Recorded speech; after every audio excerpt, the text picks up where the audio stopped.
অর্থাৎ দুটো গাছের সাথে কম্পেয়ার। আমরা টবে গাছ লাগাচ্ছি, বেডে গাছ লাগাচ্ছি, বস্তায় গাছ লাগাচ্ছি, মাটিতে গাছ লাগাচ্ছি। এবারে গাছের গ্রোথ কিন্তু সব কটাই কি সমান হচ্ছে? আমরা বলতে পারবো জোর গলায়? আমরা বলতে পারবো না। সত্যি তাই। আমি দেখাবো আজকের দুটো গাছ একই সাথে টবে লাগিয়েছিলাম, একই সাথে সেখান থেকে ফল খেয়েছি, তারপর একটা থেকে অন্যত্র বসিয়েছি এবং আরেকটা সেই টবের মধ্যে রয়েছে, দুটোর মধ্যে কতটা ডিফারেন্স এসছে জাস্ট সেইটা। আর সেই সাথে এই গাছটাতে কীভাবে রিপোর্টিং করব, বড় টবে কিভাবে রিপ্লেস করতে গেলে কি করতে হয়, যারা এখনও পর্যন্ত নতুন মানে ছাদে বাগানি যারা রয়েছেন, পটিং করতে গিয়ে যে ভুলগুলো করছেন, মাটি দেওয়া হচ্ছে, বালি দেওয়া হচ্ছে বা খোলামকুচি দেওয়া হচ্ছে, যাই দেওয়া হোক না কেন, দেখা যাচ্ছে জলটা জমে যাচ্ছে। এই যে জল জমে যাওয়ার ফলে কি হচ্ছে, আপনার গাছের যে রুটগুলো যে নষ্ট হয়ে যাচ্ছে, আস্তে আস্তে তার গাছ নষ্ট হয়ে যাচ্ছে। এই জায়গাটাকে, ড্রেনেজ ব্যবস্থাটা যে সঠিক নয়, সেই জায়গাটাকে আপনাকে কিন্তু ক্লিয়ার করতে হবে। দেখুন, যে এই পেয়ারা গাছটা দেখতে পাচ্ছেন, তার আগে বলে নিই যে দুটো পেয়ারা গাছের কম্পেয়ার করব। এই দুটো পেয়ারা গাছের কেমন কি হয়েছে জাস্ট সেই বিষয়টা নিয়েই আলোচনা করছি আজকের ভিডিওটাতে। নমস্কার, আমি সঞ্জীব, আর আপনারা দেখছেন আমারই চ্যানেল। দেখুন, এখানে এই একটা পেয়ারা গাছ আর এখানে এই একটা বেডে পেয়ারা গাছ। দুটো পেয়ারা গাছের মধ্যে দেখুন তফাৎটা দেখুন। অর্থাৎ এখানে পেয়ারা ফুলে ফুলে এবং ফলে ছোট গুটিতে পরিপূর্ণ, প্রত্যেকটা ডালে অন্তত কয়েকশো কিন্তু পেয়ারা কিন্তু হয়েছে। আজকের এই গাছটাতে কিন্তু কিচ্ছু নেই, ফুল ফল কিছু নেই, ডাল এই অবস্থায় রয়েছে, দেখতেই পাচ্ছেন। জাস্ট এই দুটো গাছ একই টবে, একই সার মাটিতে, একইভাবে কিন্তু আমি এটাকে তৈরি করেছিলাম। আজকের এই একই টবে, এই বড় টবে এইটা কিন্তু তৈরি করেছিলাম, আর ওখানে কিন্তু বসানো হয়েছে। আজকের সেই জায়গায় দাঁড়িয়ে এই গাছের গ্রোথ এইরকম কেন, আর ওই গাছের গ্রোথ ওই রকম কেন? জাস্ট আর কিছুই নয়, জায়গার পরিবর্তন এবং বড় বড় যে পরিবর্তন হওয়ার দরকার, গাছের জায়গা, বড় জায়গা দরকার, খাওয়ার সেই পরিমাণে দরকার, তাহলে যে গাছের পরিবর্তন পাওয়া যায়, এটাই কিন্তু তার মূল উদ্দেশ্য, মূল জায়গা। তাহলে আমরা, অর্থাৎ আমি এখন কি করব না, এখন ওই রকম বেডে তো আর জায়গা দিতে পারছি না, তাই এইরকম একটা 16 ইঞ্চি টব বেছে নিয়েছি। যথেষ্ট বড় টব, যথেষ্ট বড় জায়গা। এই 16 ইঞ্চি টবের মধ্যে কিন্তু একে রিপ্লেস করব।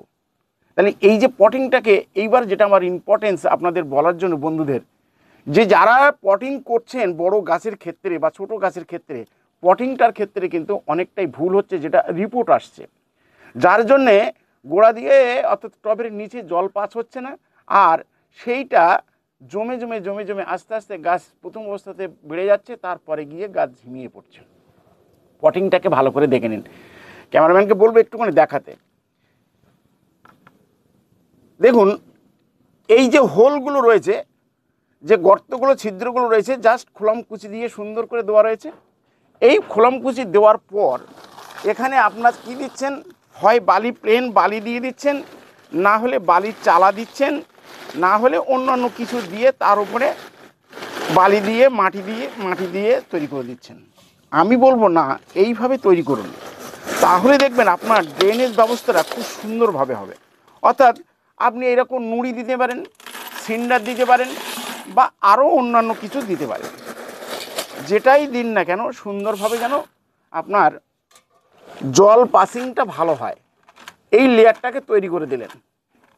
এই যে লেয়ারটাকে তৈরি করে দিলেন, এর উপরে আপনি বালি দিতে পারেন অথবা নাও দিতে পারেন। আপনি শুধু কি করবেন, আপনি এই রকমভাবে যে নেট আমাদের রয়েছে, সেই নেটটাকে এর উপরে দিয়ে দিন। এই নেটটাকে এর উপরে একটা গার্ড আপনার তৈরি হয়ে গেল। এই যে গার্ডটা তৈরি হয়ে যাচ্ছে সুন্দরভাবে, আপনার এর সাথে আর কিন্তু কোনো সম্পর্ক থাকছে না মাটির। এখান থেকে কিন্তু অনায়াসেই জলটাকে পাস করবে ফিল্টার হয়ে, আর সেই সাথে এর শিকড় কিন্তু সুন্দরভাবে কিন্তু যেতে পারবে। তাহলে এইবার আমি যে মাটিটা দেব, সে মাটিটা কিন্তু আমার এখান থেকে 2 থেকে 4 মাস আগে কিন্তু মাটিটাকে তৈরি করা। আর মাটিটাকে আমার সবসময়ের জন্য তৈরি করা থাকে যে মাটির মধ্যে সব কিছু মিশ্রণ করা রয়েছে। তাহলে প্রথম অবস্থাতে মাটিটাকে এইরকমভাবে দিয়ে দিন।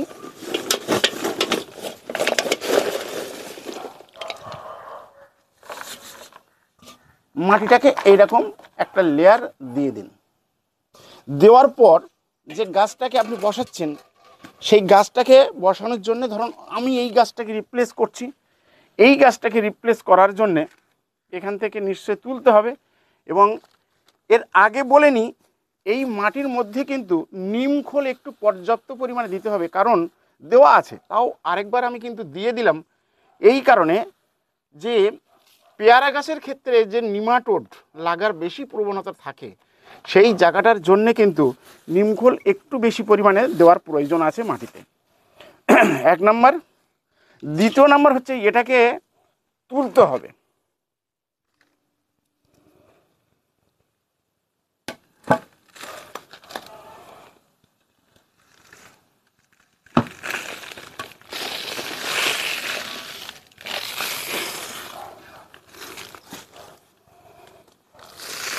দেখুন রুট বাউন্স হয়ে গেছে। আমি নিচে কি দিয়েছিলাম, স্টোন চিপ বা কয়লা দিয়েছিলাম। কয়লা দেওয়ার পরে দেখুন এখানে সবুজ যেটা যে নেটটা, সেই নেটটা দেওয়া রয়েছে। যেটা বললাম দেখুন নেটটাকে ভেদ করে এর কয়লার এধারে কিন্তু আপনার শিকড় কিন্তু একদম জাল বিস্তার করেছে। অর্থাৎ এক্ষেত্রে জলের কোনো অসুবিধা হয় না, জল পাস হওয়ার ক্ষেত্রে সুন্দর ড্রেনেজ ব্যবস্থা থাকে, যেটা একদম কিন্তু আপনাদের দেখিয়ে দিতে পারলাম হাতে কলমে।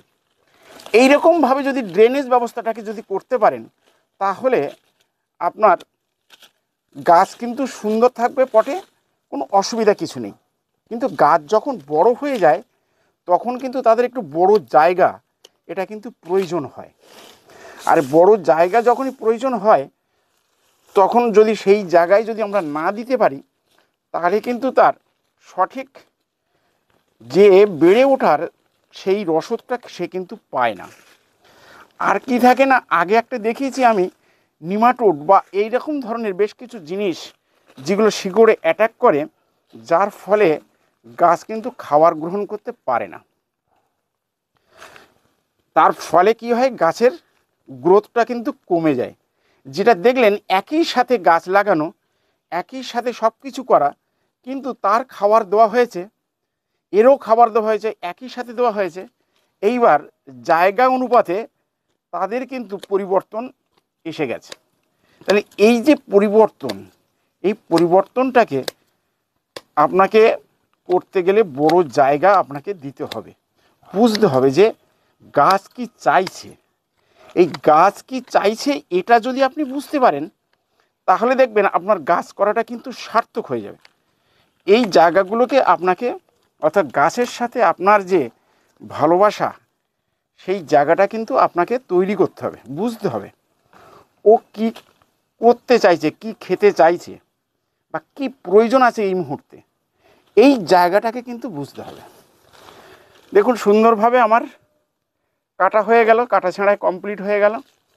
এইবার এই কাটা ছাঁড়ার পরে একে যে কাজটা করা উচিত, যদি মনে করেন একটু নিম তেল বা নিম অয়েল যেটা, এর জলে একটু ভিজিয়ে যদি নিতে চান, বা ফিউরিডন ভিজানো জলে যদি একটু ভিজিয়ে নিতে চান, তাহলে কিন্তু আরও কিন্তু বেস্ট হয়। কিন্তু কারণটা হলো এর ক্ষেত্রে নিমাটোডের প্রবণতা কিন্তু থাকে পেয়ারা গাছের ক্ষেত্রে, তাই এই জায়গাটাকে করতে হবে।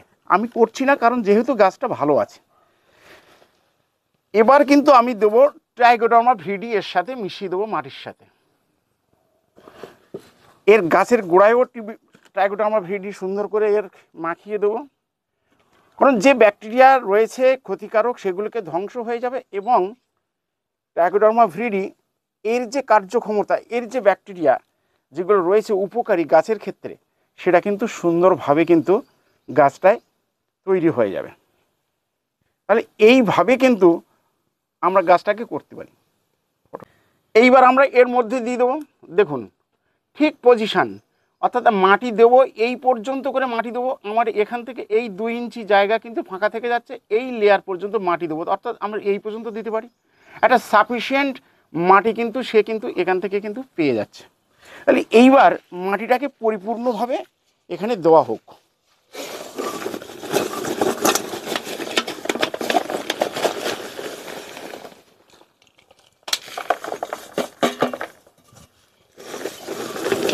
যে জিনিসগুলো মিশ্রণ করা থাকে আগে থেকে যদি করে রাখতে পারেন, দেখুন আমি যেমন করে রাখি, এর মধ্যে থাকে ফসফেট থাকে, পটাশ থাকে, আপনার হাড়ের গুঁড়ো, শিংকুচি, এগুলো কম মাত্রায় দেওয়া থাকে, জৈব সারটা বেশি থাকে, গোবর বা ভার্মি কম্পোস্ট এই ধরনের কম্পোস্টগুলো বেশি দেওয়া থাকে। আর এখন আমি যেটা ব্যবহার করি স্বভূমি কম্পোস্ট, এটাকে কিন্তু বিশেষভাবে এর সাথে মিশ্রণ করা থাকে, যার ফলে গাছের জৈব ভাগটা আমরা যেহেতু অর্গানিক পদ্ধতিতে করতে চাইছি, তাই অর্গানিক ভাবেই কিন্তু আমরা তৈরি করব। এবং সুন্দর করে যখন মাটি দেবেন চারিধারে সুন্দর করে কিন্তু চেপে চেপে দেবেন, অর্থাৎ এর মধ্যে যদি বাষ্পগুলো থাকে তাহলে কিন্তু ওই জায়গাটাকে ফাঁকা হয়ে থাকবে, জল জমে ওই জায়গাটায় কিন্তু ফাঙ্গাস অ্যাটাক করার ভয়টা কিন্তু থাকে।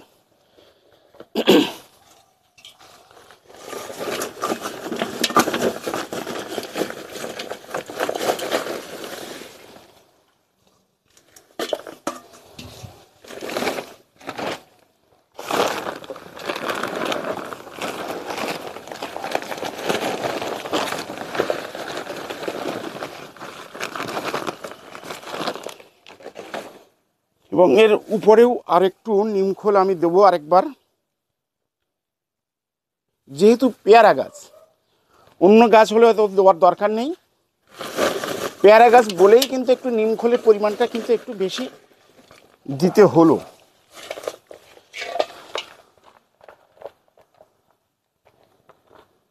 জাস্ট এইভাবেই সুন্দর করে